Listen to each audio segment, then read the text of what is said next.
l'autre fonctionnaire vous mettez sur l'autre rond-point pour faire interception. Très bien. Vous prenez en compte les deux roues, vous les ramenez ici et la BCT effectue le contrôle. 7h30 ce matin, une douzaine de policiers se positionnent aux abords du lycée Champollion de Latte. Une opération préventive mais aussi répressive pour sensibiliser les jeunes utilisateurs de motos ou de scooters. Le contrôle va aussi concerner tous les deux roues qui passent dans le périmètre. La brigade de contrôle technique est sur place, va vérifier le bruit des deux roues avec un sonomètre, un tachymètre. Elle va vérifier les équipements, à savoir s'ils sont conformes à la législation en rigueur.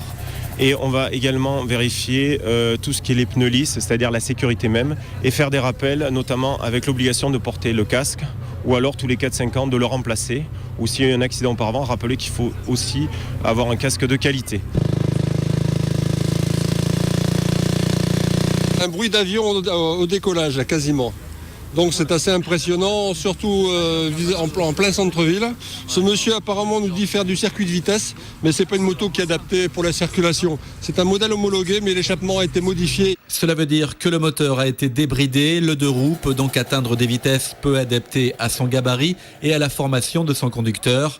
En cas d'accident, il ne sera d'ailleurs pas couvert par son assurance. Du côté des jeunes, le message passe plutôt bien, même si parfois il faut payer une amende. J'ai plus de chicane parce que j'avais voulu la changer. Et du coup, il va falloir que j'en rachète une. Ça fait 60 €, mais c'est toujours moins que l'amende. L'amende, c'est combien ? Je sais pas, je crois que c'est 90 €. Je pense. Donc je préfère payer 60 € que payer 90 € tous les 4 jours. S'il y a de plus en plus de problèmes par rapport à ça ou de dégradation des scooters, ça peut être dangereux pour certains. Donc je pense que c'est bien. Ouais. Ils m'ont verbalisé pour les phares et tout ça, mais bon, c'est une vieille moto, donc je pense qu'ils ont raison de le faire et c'est leur métier de toute façon. Hein. Chacun a son métier. Et moi j'y vais, je suis à la bourre.